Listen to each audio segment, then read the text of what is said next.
आदर और सम्मान के योग बहुजन समाज पार्टी के राष्ट्रीय coordinator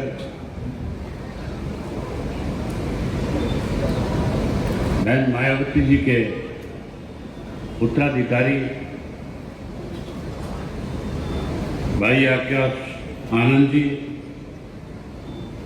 Indian National Lokdal party के प्रदेश के अध्यक्ष पूर्व में रहे मंत्री चौधरी रामपाल मांजरा जी, बहुजन समाज पार्टी के हरियाणा के प्रभारी Truth or dare? Dare. Take a picture from 0 point before sunset. Done. Go on a mission, gonna make it to the summit, going.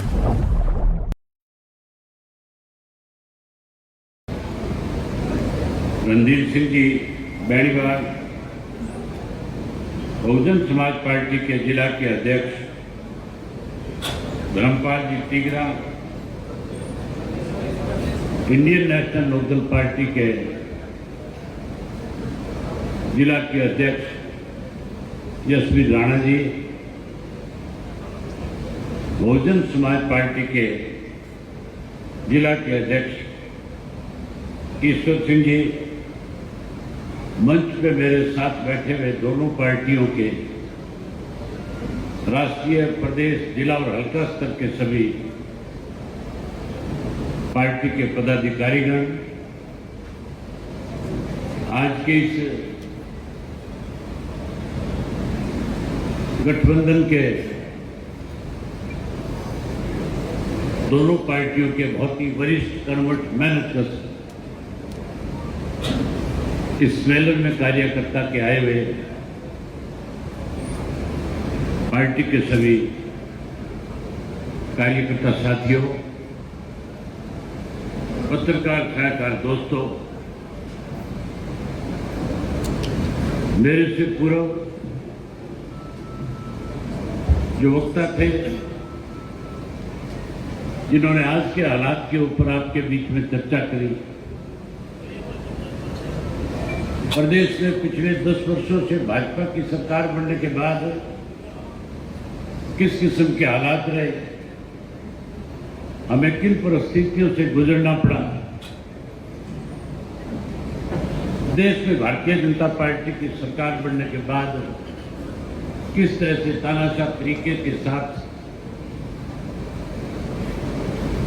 देश को कमजोर करने की साजिशें रची गई। उससे पहले कांग्रेस का जो राज था, कांग्रेस ने कैसे देश को, प्रदेश को लूटने का काम किया, इन सारी बातों के ऊपर बहुत खुल करके सब साथियों ने चर्चा की। अगर मैं उन बातों को दोहराऊंगा तो लंबा समय लगेगा। साथियों, आज का जो ये कार्यकर्ता का सम्मेलन बुलाया गया, इसका मकसद केवल एक है, 3 महीने में हरियाणा की विधानसभा का चुनाव होना है। आज के जो हालात हैं, आज जो परिस्थितियां हैं, मैं लोकसभा के चुनाव के बाद लगातार हरियाणा प्रदेश के अलग अलग विधानसभा क्षेत्रों में गया, अलग अलग गांव में लोगों से मिला, शहर में जाकर के लोगों के साथ बातचीत करी। मैंने सारी बातें खुल के लोगों के बीच में करी। गठबंधन के बाद लोगों का मन, लोगों ने क्या नया फैसला करना है, इसके बारे में भी चर्चा हुई। मैंने लोकसभा के चुनाव के लिए भी लोगों से खुल करके पूछा कि क्या हमारे कार्यकर्ता ने चुनाव के अंदर अपनी जिम्मेवारी निभाने में कहीं कोई कोताही करी, या इंडियन नेशनल लोकदल पार्टी ने पिछले 10 वर्षों से, जब से भाजपा की सरकार इस प्रदेश में बढ़ी, जब जब भी भारतीय जनता पार्टी ने हरियाणा प्रदेश के लोगों के साथ कोई कुठाराघात किया या कोई गलत निर्णय लेकर के थोपने की कोशिश करी या किसी भी जाति विशेष के लोगों को सरकार के खिलाफ आवाज को दबाने का प्रयास किया, इंडियन नेशनल लोकदल पार्टी ने हर संभव यह प्रयास किया कि लोगों के साथ न्याय हो, लोगों की आवाज को दबाया ना जा सके, लोगों को न्याय मिले। हमने चाहे कोई भी आंदोलन था, हमने हर आंदोलन के अंदर जहां सरकार ने ज्यादती करने की कोशिश करी, उस जमात के लोगों के साथ खड़े होकर के न्याय दिलवाने में कहीं कोई कसर छोड़ी हो। ये सारी बातें मैंने खुल करके लोगों से करी और पूछी। लोगों ने इस बात की हामी भरी कि आपने अपनी तरफ से, आपके पार्टी के किसी कार्यकर्ता ने, पार्टी के नेता ने जिस ढंग से हर आंदोलन के अंदर, हर लड़ाई के अंदर अपनी भूमिका निभाई, लोग कहते हैं कि हम उस बात के कायल हैं। आपने चौधरी देवीलाल जी की नीतियों को आगे बढ़ाया।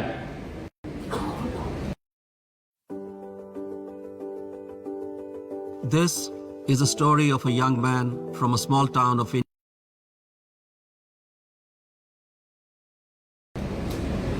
और अब खुल करके इस बात को लेकर के भी चर्चा करते हैं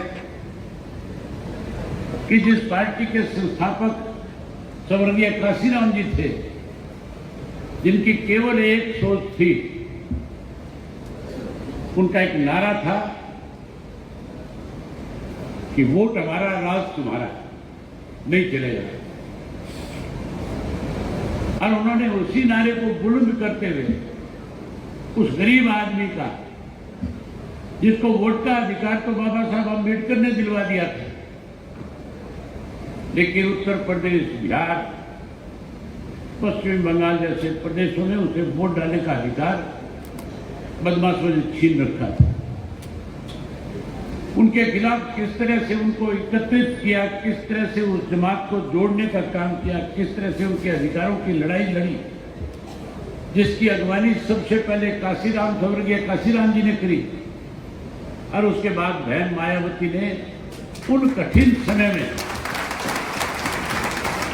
आप सोच भी नहीं सकते, मैंने अपनी आंखों से देखा है,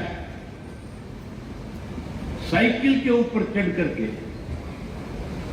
गांव दर गांव जा करके गरीब लोगों को उनकी ताकत को कैसे समझाया जा सके, कैसे उनको उनके अधिकार मिले, उसके लिए उन्होंने संघर्ष किया।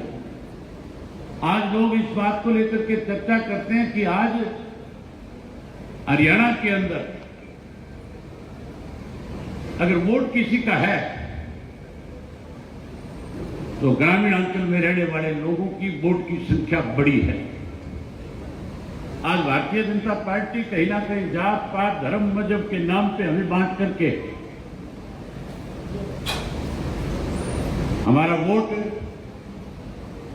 अलग थलग करना चाहती है। हमने ये सारी बातें सोच करके बहन मायावती जी जाकर के बात करी और कहा कि अगर आप और हम मिलकर के इस प्रदेश के अंदर आने वाले समय में इकट्ठे होकर के चुनाव लड़ेंगे तो पूरे देश में एक संदेश जाएगा कि बहुजन समाज पार्टी और किसान आज इकट्ठा होकर के न केवल हरियाणा में बदलाव लेकर के आया, बल्कि देश के अंदर एक संदेश देगा कि पूरे देश में बदलाव लाने का काम करेगा। आज हर व्यक्ति जो है इस भारतीय जनता पार्टी की सरकार से दुखी है, परेशान है, बदलाव चाहता है। हर आदमी की इच्छा है कि फिर से इस प्रदेश में राम राज आए, फिर से इस प्रदेश में चौधरी देवीलाल जी के सपनों की सरकार बने, फिर से हमें वो सुख सुविधाएं मिले जो चौधरी देवीलाल के शासनकाल में मिली थी। और उसके बाद फिर जब चौधरी ओम प्रकाश चौटाला को आप लोगों ने हरियाणा प्रदेश की सेवा करने का मौका दिया था, चौधरी ओम प्रकाश चौटाला ने सरकार आपके द्वार कार्यक्रम लगा करके हर वर्ग के लोगों को हर तरह की सुविधाएं देने का काम किया था। आज लोग उस बात को याद करते हैं। आज की सरकार के हालात देखें आप, ये आपके समझने की जरूरत है, लोगों को जाकर के बताने की जरूरत है। साथियों, भारतीय जनता पार्टी के राज में जब मनोहर लाल खट्टर इस प्रदेश का मुख्यमंत्री था, अनेक ऐसे निर्णय लिए गए थे जिससे आम आदमी दुखी हो गया था, परेशान हो गया था। उनके मुख्यमंत्री के पद से हटने के बाद नया मुख्यमंत्री बनकर के आया नायब सैनी, और उन्हीं के लिए सरकार के जो फैसले थे उन फैसलों को आज बदलने का काम कर रहे हैं। ये फैसले बदले नहीं जा रहे, ये केवल और केवल दिखावा किया जा रहा है। ये कह रहे हम लोगों को सुविधाएं प्रदान करने जा रहे हैं, फिर पहले ये फैसले लिए क्यों थे जिससे लोग परेशान हो रहे थे। ये केवल अपनी गलतियों को किसी तरीके से उनको छुपाना चाहते हैं। आज इतनी बड़ी एंटी इनकम्बेंसी है भारतीय जनता पार्टी के खिलाफ, मुझे लगता नहीं विधानसभा के चुनाव में 10 का आंकड़ा पार भी भारतीय जनता पार्टी कर सके। जहां भारतीय जनता पार्टी की हालत यह है, वहीं कांग्रेस पार्टी का हाल उससे भी ज्यादा बुरा है। कल मेरे पास पत्रकार आ गए थे, मुझे पूछने लगे, अरे बैठ जाओ भाई, कहां जा रहे हो?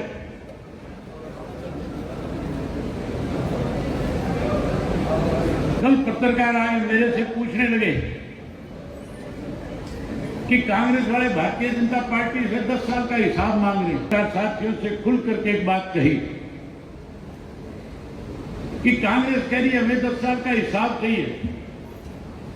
हमने कांग्रेस का 10 साल का जो कुशासन था, जो लूट थी 10 साल की, जो 72,000 एकड़ किसान की कोड़ियों के दाम पे लेकर के बिल्डरों को सौंपने का काम कांग्रेस ने किया था। दफा 4, 6, 9 के नोटिस की जमीनों को रिलीज करके भूपेंद्र सिंह हुड्डा ने जो लूट इस प्रदेश में मचाई थी, जिस तरह के गलत निर्णय लेकर के लोगों के सामने परेशानियां खड़ी करी थी, बड़ी हैरानी की बात है। कांग्रेस के राज के अंदर इस तरह के फैसले हुए थे जिससे बड़े बड़े उद्योगपति जो इस देश के थे उनको फायदा मिल रहा था, किसान लूट रहा था।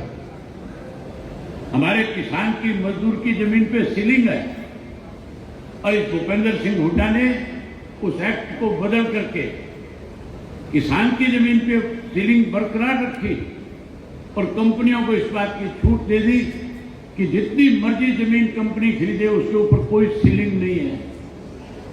किस तरह से किसान को कमजोर किया गया। हमने कहा कि इस कांग्रेस सरकार के खिलाफ हमने 400 पेज के चार्जशीट तैयार करी। हमने भारतीय जनता पार्टी की सरकार जब बनी उस वक्त मैं अपोजिशन लीडर था, मैंने खुद करके विधानसभा में कहा था कि अगर आप सही मायने में हरियाणा के लोगों के साथ न्याय करना चाहते हो तो जो चार्जशीट हम आपको दे रहे हैं, जो आरोप हम इनके खिलाफ लगा रहे हैं, आप लोगों के बीच में कह करके आए हो कि कांग्रेस ने जो लूटा है हम उसका हिसाब लेने का काम करेंगे। जो हम लिख करके दे रहे हैं, जो एफिडेविट हमने साइन किए हैं, अगर इसमें कुछ गलत है तो आप हमारे खिलाफ कार्रवाई करें, अन्यथा इन लोगों के खिलाफ जो लूट इन्होंने बचाई है उसके लिए कोई एक न्याय, एक ऐसा आयोग बनाओ, हाई कोर्ट के सिटिंग जज को ये इंक्वायरी सौंपो ताकि हरियाणा के लोगों के साथ न्याय हो सके। मैंने उनसे पत्रकार साथियों से कहा था कि कांग्रेस वाले बीजेपी वालों से 10 साल का हिसाब मांग रहे हैं, हम तो कांग्रेस के भी 10 साल के कुशासन का हिसाब मांगेंगे नहीं, हिसाब करने का काम करेंगे। जहां बीजेपी के राज के अंदर पिछले 5 वर्ष में दोनों हाथों से प्रदेश को लूटा बीजेपी और जेजेपी ने, हम इन 2 पार्टियों का नहीं, तीनों का हिसाब करेंगे, पाई पाई का हिसाब लेंगे, और जिन लोगों ने गलत किया है उन लोगों के खिलाफ सख्त कार्रवाई करने का काम करेंगे। आज हर आदमी आपकी तरफ देख रहा है, हर आदमी की सोच है कि एक बार फिर चौधरी देवीलाल के सपनों की सरकार बनाई जाए।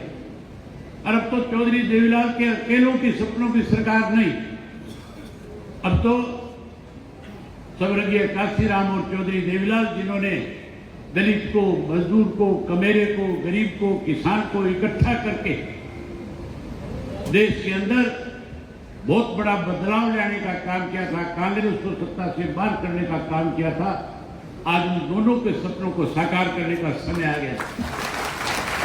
आज दोनों पार्टी के कार्यकर्ताओं की एक जिम्मेवारी है, जहां पार्टी जिसको उम्मीदवार बना दे, दोनों पार्टी के कार्यकर्ताओं को यह सोचने की जरूरत नहीं कि हाथी का निशान नहीं है या ऐनक का निशान नहीं है। आप लोगों की केवल सोच एक होनी चाहिए कि हमने चौधरी देवीलाल और स्वर्गीय काशीराम जी के सपने को साकार करना है। हमने बहुजन समाज पार्टी और इंडियन नेशनल लोकदल पार्टी की सरकार बनानी है। हमने कमेरे वर्ग और गरीब और मजदूर और किसान का राज इस प्रदेश में स्थापित करके देश को एक संदेश देना है कि न केवल हरियाणा प्रदेश में हमने बदलाव किया, बल्कि आने वाले समय में देश में बदलाव करके देश की सत्ता पे भी काबिज करके बहन मायावती को प्रधानमंत्री बनाया। ये संभव तब होगा साथियों, जब इस लड़ाई को आज संकल्प लेकर के जाओगे कि हम सब ने मिलकर के आज से समय निकाल करके लोगों के बीच में जाकर के एक विश्वास पैदा करना है कि आने वाले समय में कैसे हरियाणा प्रदेश के हर वर्ग का भविष्य सुरक्षित हो, हम उसके लिए मिलकर के काम करेंगे। हमने दोनों पार्टियों ने जब फैसला किया एक साथ मिलकर के गठबंधन करके प्रदेश को आगे बढ़ाने का, हमने अनाउंसमेंट से पहले आपस में बैठ करके चर्चा करी थी कि हम मिलजुल करके प्रदेश के लोगों में कैसे विश्वास पैदा करें। मैंने खुल के कहा था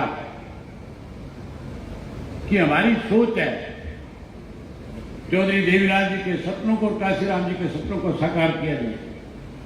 हर वर्ग के लोगों के लिए हमें किस तरह के कदम उठाने चाहिए जिससे लोगों का विश्वास दोनों पार्टियों के प्रति बढ़े और वहीं उन्हें यह विश्वास हो कि इनकी पार्टी सत्ता में आने के बाद जो वायदे हमारे साथ करेगी उनको पहली कलम से पूरा करने का भी काम करेगी। हमारे पास बहुत बड़े उदाहरण है। चौधरी देवीलाल जी सन 1987 में मुख्यमंत्री बने थे और सन 1986 के अंदर जींद के अंदर न्याय युद्ध के नाम से एक सम्मेलन किया गया था जिसका नाम रखा गया था। अगर आप बिलोना घी खाने के शौकीन हैं या आपकी फैमिली बड़ी है और आपको बिलोना घी की रिक्वायरमेंट ज्यादा रहती है, देन हम आपकी समस्त हरियाणा सम्मेलन, पूरे हरियाणा प्रदेश के लोग उसमें आए थे, लाखों की संख्या में लोग इकट्ठा हुए और चौधरी देवीलाल ने खुल करके वहां लोगों के बीच में ऐलान किया और कहा कि अगर आप लोगों ने मुझे अपनी सेवा करने का मौका दिया, तो उन्होंने कहा था कि बुजुर्ग आदमी जिसकी उम्र 60 वर्ष हो जाएगी, मैं उसको 100 रुपया पेंशन देकर के उसका मान सम्मान बढ़ाऊंगा। उन्होंने वायदा किया था कि किसान आज कमजोर होता जा रहा है, गरीब आदमी अपने पैरों पे खड़ा नहीं हो पा रहा, छोटा दुकानदार खत्म हो गया, कर्मचारी पे मार पड़ रही है। इसलिए उन्होंने कहा था कि 10-10 हजार रुपए के कर्जे माफ करूंगा हर वर्ग के लोगों को। उन्होंने वायदा किया था कि गरीब की बेटी की शादी में बहुत बड़ी अड़चन और दिक्कत आती है। हमारे यहाँ परंपरा है, लोग दहेज मांगते हैं, दान मांगते हैं। उन्होंने कहा कि जहां दहेज प्रथा को खत्म करेंगे, वहीं उसके साथ साथ गरीब की बेटी की शादी में दिक्कत और रुकावट न आए, उसके लिए 5100 रुपये कन्यादान के रूप में दूंगा। और चौधरी देवीलाल ने ये वायदे कर रहे थे। चौधरी बंसीलाल मुख्यमंत्री था, कह रहा था कि चौधरी देवीलाल बहका रहे हैं, मैं पढ़ा लिखा हूं, LLB हूं, सरकारी खजाने से पैसा नहीं दिया जा सकता। चौधरी देवीलाल को जाके पत्रकारों ने बताया कि चौधरी बंसीलाल ये कह रहा है।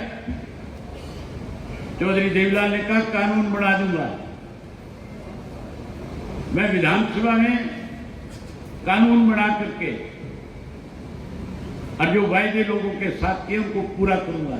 कैबिनेट की बैठक बुलाऊंगा और अपने प्रिंसिपल सेक्रेटरी से कहूंगा जा लिख करके लेके आ 10,000 तक का किसान का कर्जा माफ, निचली लाइन में लिख 100 रुपया बुढ़ापा पेंशन और उससे नीचे लिख 5100 रुपया गरीब के कन्यादान की। और कैबिनेट में प्रस्ताव रखूंगा, कैबिनेट से बोर्ड लगाऊंगा, नीचे दस्तखत कर दूंगा देवीलाल।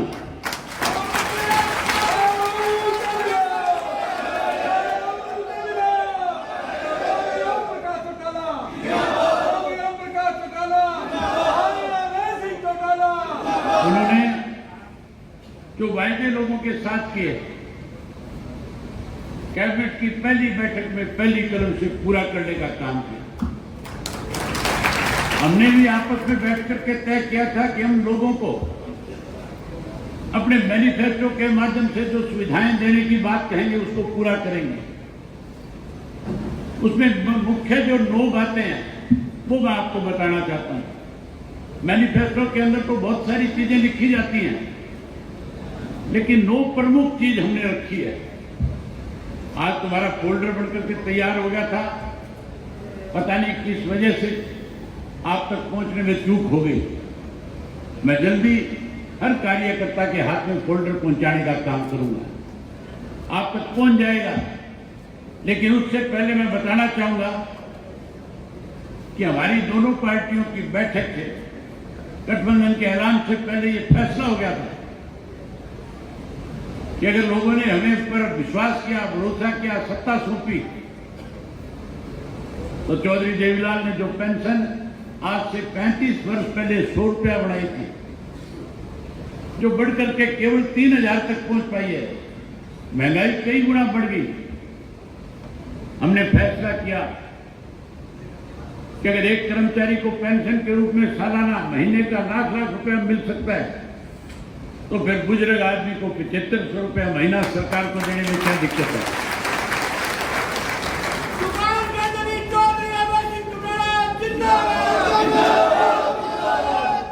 हम 7500 रुपया बुढ़ापा पेंशन करेंगे। जहां बुजुर्ग को 7500 रुपया पेंशन का देंगे, वहीं उसके साथ साथ साथियों हर नागरिक को आज 4 सबसे बड़ी जरूरत है। आज बिजली चाहिए, आज पानी चाहिए, आज हर बच्चे को शिक्षा चाहिए और हर बीमार को चिकित्सा चाहिए। हमारा राज बनने के बाद ये चारों चीज हर नागरिक को मुफ्त में मिलेगी। कोई एक नया पैसा किसी को खर्च नहीं करना पड़ेगा। लोग कहते हैं 65 साल वाला जिसकी उम्र हो जाएगी, 70 साल हो जाएगी, उसको 5 लाख रुपए का इलाज करवा देंगे। हम कहते हैं परमात्मा ना करे कोई आदमी अस्वस्थ हो, लेकिन कोई आदमी बीमार होगा, उसकी बीमारी पे जितना भी खर्च आएगा, टोटल का टोटल खर्चा जो है सरकार की तरफ से वहन किया जाएगा। एक पैसा उसके घर पे नहीं लगेगा। इसी तरीके से महंगाई बढ़ गई। Truth or dare? Dare. Take a picture from 0 point before sunset. Done. Go on a mission, gonna make it to the summit. Go इस गैस के सिलेंडर के ऊपर बहुत राजनीति हुई है। भारतीय जनता पार्टी ने सत्ता में आने से पहले गैस का सिलेंडर काख में रख करके सड़कों के ऊपर अर्धनंगर होकर के प्रदर्शन करते थे। महंगाई बढ़ रही है, हम रोक लगा देंगे। रोक लगाने के बजाय 1100-1200 रुपए कीमत कर दी, जिसकी कीमत केवल 250 रुपए है, उसकी कीमत को बढ़ा दिया। आजकल कांग्रेस वाले कहते हैं 500 का सिलेंडर दे देंगे। ये हुड्डा 10 साल मुख्यमंत्री रहा था, तब इसने सस्ता क्यों नहीं किया? तब कौन था रोकने वाला? अरे हुड्डा जो कहता है कि मेरा राज बनने के बाद, मुझे लगता है इसका राज तो अगस्त में बन जाएगा। ये ईडी वाले अगस्त में ले जाएंगे इसको।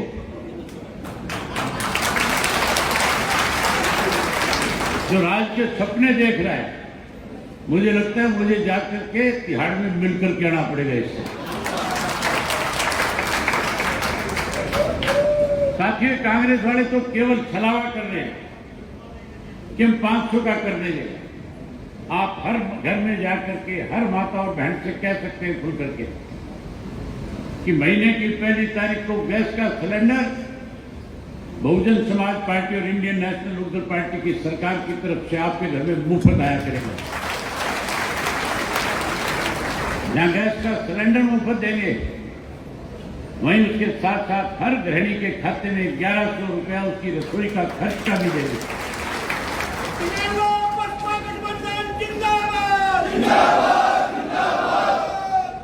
मुझे एक पत्रकार ने पूछ लिया, बिजली कैसे मुफ्त दोगे? मैंने कहा, मुख्यमंत्री वाली कुर्सी पे बैठा, जिस दिन लोगों ने बैठा दिया,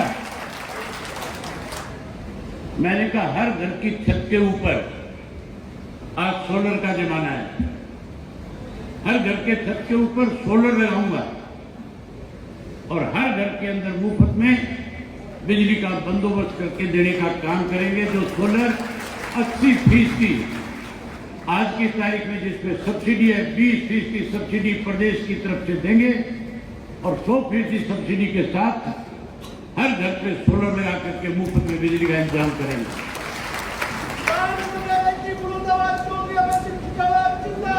वहीं उसके साथ साथ जब चौटाला साहब मुख्यमंत्री थे, चौटाला साहब जब मुख्यमंत्री थे, जहां हमने सरकारी नौकरियां दी, रोजगार दिया, जहां कार्यकर्ताओं का सम्मान किया, वहीं उसके साथ साथ जो नौजवान साथी किसी वजह से रोजगार नहीं पा सके थे, हमने उनको उस वक्त में 11,000 रुपया बेरोजगारी भत्ता देने का काम किया। अब हम कानून बनाएंगे, जिस घर से पढ़ा लिखा कोई एक व्यक्ति भी रोजगार और नौकरी में नहीं होगा, हम उस हर घर से एक व्यक्ति को रोजगार और नौकरी देने का काम करेंगे। जिन घरों से बच्चों को रोजगार नहीं मिलेगा, नौकरी नहीं मिलेगी, उन्हें मायूस नहीं होने देंगे। हम उनको 21,000 रुपया बेरोजगारी भत्ता देकर के उनका मान सम्मान बढ़ाने का काम करेंगे। वहीं उसके साथ के साथ पिछली बार कांग्रेस वालों ने बड़ा शोर मचाया था, जब हुड्डा मुख्यमंत्री था, स्वराज जा रहा था, तो गरीब आदमी का वोट कैसे हासिल किया जाए उसके लिए कह रहा था हर गरीब को 100 गज के प्लाट दूंगा, क्योंकि सत्ता से बाहर हो रहा था, वोट लेना चाह रहा था। अगर नीयत ठीक होती, 10 साल सत्ता में रहा था, उस वक्त कानून के तहत 100 गज के प्लाट दे सकता था। आप लोगों के बीच में जाकर के कहना कि बीजेपी बसपा की और इंडियन नेशनल लोकदल पार्टी की सरकार बनाओ। जब दोनों पार्टियों की सरकार बनेगी तो हर गरीब आदमी को 100 गज का प्लाट और चौधरी देवीलाल आवास योजना के तहत पक्का मकान बना करके भी देंगे।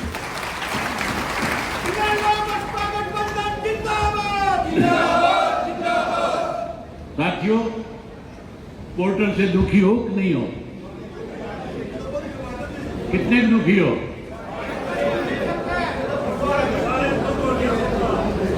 तुम अकेले दुखी नहीं हो, पूरा प्रदेश दुखी है। ये पत्रकार जो खड़े हैं, इन पत्रकारों ने पोर्टल ने मार के रख रखा है। तुम भी परेशान हो कि नहीं हो? बोल के तो बता दो। ये भी बहुत परेशान है।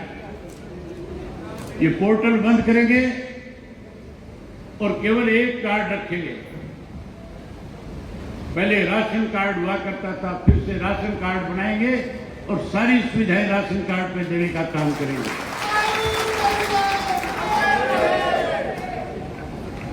उसके साथ साथ आज जो सरकारी नौकरियां हैं, ये कहते हैं पर्ची और खर्ची बंद कर दी। पर्ची और खर्ची बंद नहीं हुई, प्रचलन बढ़ गया। अब तो पब्लिक सर्विस कमीशन के दफ्तर के अंदर करोड़ों करोड़ों रुपए के बैग मिलते हैं, और जब करोड़ों करोड़ों रुपए पकड़े जाते हैं तो जो पैसे लेने वाले हैं उनके खिलाफ कार्रवाई करने की बजाय कर्मचारियों के खिलाफ मुकदमे दर्ज करके कहीं उन बड़े मगरमच्छों को बचाने का काम किया जा रहा है। हमारी पार्टी सत्ता में आने के बाद इस अनुबंध की नौकरी को खत्म कर देगी। ये जो कौशल बना रखा है, इस कौशल को खत्म करेंगे। केवल कौशल को खत्म नहीं करेंगे, जो कॉन्ट्रैक्ट के ऊपर भी रोजगार मिल रहा है उसको भी खत्म कर देंगे। कोई भी कच्चा कर्मचारी नहीं होगा। जो भर्ती करेंगे पक्की करेंगे, ताकि जो कर्मचारी नौकरी पे लगे वो प्रदेश को विकास के पथ पे ले जाने में अपनी बड़ी भूमिका निभाने का काम करे। क्योंकि जब उसको पूरी तनख्वाह मिलेगी तो वो भी लगन के साथ काम करेगा, प्रदेश को आगे बढ़ाएगा। आंगनवाड़ी, आशा वर्कर, सफाई कर्मचारी जो रोजाना सड़कों पे रहते हैं, हर गांव के अंदर सफाई का कर्मचारी है, आंगनवाड़ी है, आशा वर्कर है, उससे जाकर के कहो कि अब तुम्हारी चिंता खत्म हो जाएगी, ज्यादा समय नहीं लगेगा, केवल 3 महीने बचे हैं, तुम सत्ता में लाने के अंदर हमारी मदद करो। Bahujan Samaj party, Indian National Lokdal party को सत्ता में लेकर के आओ। ये जो आज आपके साथ रोजाना सड़कों पे खड़े रहने पे मजबूर करते हैं, इनको सत्ता से बाहर करो। जैसे तुम्हारी सरकार बनेगी, सरकार बनते ही इन कर्मचारियों को स्थायी करने का काम करेंगे, पक्का करने का काम करेंगे। आज हमें सबसे बड़ी दिक्कत है, हमारा हाईकोर्ट चंडीगढ़ में, हमारी राजधानी चंडीगढ़ में। लेकिन अगर चंडीगढ़ में हम जाते हैं तो चंडीगढ़ पुलिस का एक कर्मचारी जो है घंटों घंटों तक हमें सड़क पे रोक करके खड़ा कर लेते हैं। हम वहां जब जाते हैं तो हमें ऐसा नहीं लगता कि हम अपनी राजधानी में आए हैं, तब हमें ऐसा लगता है हमको पता नहीं किसी और दूसरे प्रदेश में आ गए। हमारे लिए वहां कोई सुविधाएं नहीं है। अपना राज बनाओ, हरियाणा की राजधानी भी हरियाणा में बनाएंगे, हाई कोर्ट भी हरियाणा में लेकर के आएंगे।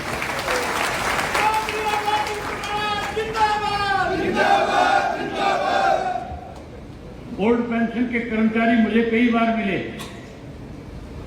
पार्टी के साथियों को रोजाना मिलते हैं, रोजाना सड़कों के ऊपर देखता हूं, कहीं कहीं धरना देते हैं, कभी कहीं प्रदर्शन करते हैं। कांग्रेस से कहते हैं हम तुम्हारी ओल्ड पेंशन स्कीम को बहाल कर देंगे। उन कांग्रेस के साथियों से पूछो, जो ओल्ड कर्मचारी है, ये जो स्कीम थी ओल्ड पेंशन खत्म करने की कौन लेकर के आया था? हरियाणा के अंदर भूपेंद्र सिंह हुड्डा की सरकार के अंदर पेंशन खत्म की गई थी, ओल्ड पेंशन स्कीम को। आज वो कहता है कि मैं लागू कर दूंगा, फिर खत्म क्यों करी? अगर कर्मचारी साथी हमारा सहयोग करेंगे, आप उनसे जाकर खुल के कह सकते हो कि हमारी सरकार बनने के बाद जैसे और काम पहली कलम से पहली कैबिनेट में किए जाएंगे, आपके फैसले को भी पहली कलम से पूरा करेंगे। ये 9 बातें जो मैंने आपसे बताई है, इसका फोल्डर आपके पास जल्दी से जल्दी पहुंच जाएगा। आप गांव गांव में जाओ, शहर के वार्ड में, कॉलोनियों में जाओ, मोहल्लों में जाओ, और लोगों के बीच में बैठ करके उनके बीच में विश्वास पैदा करो और उन्हें आश्वासन नहीं, केवल आश्वासन देने से काम नहीं चलेगा। तब तक उनके साथ बैठे कर बात करो जब तक वो आप पे भरोसा ना करें। आप उसको भरोसा देकर के आओ कि हम जो बातें आपके बीच में कह करके जाएंगे इनको पूरा करेंगे। मैं एक बार फिर आप इतनी बड़ी तादाद में आए, काम का समय है, धान का सीजन है, आपने समय निकाला, आप बड़ी संख्या में आए, इसके लिए आप सबका आभार व्यक्त करता हूं। और एक बार फिर आकाश जी का, रणधीर जी का, धर्मपाल जी का, भारतीय जनता पार्टी के सभी पदाधिकारियों का, डीएसपी का, ये बीजेपी वालों की गांड काटनी है ना, इसलिए इनका नाम ज्यादा जबान किया। मैं इनका धन्यवाद करता हूं और दोनों पार्टी के जो कार्यकर्ता हैं, मैं आपसे उम्मीद करूंगा कि आज से अपनी जिम्मेवारी को निभाओगे अपनी जिम्मेवारी। आप सबका बहुत धन्यवाद। जय हिंद, जय भीम, जय हरियाणा, जय चौधरी देवदास।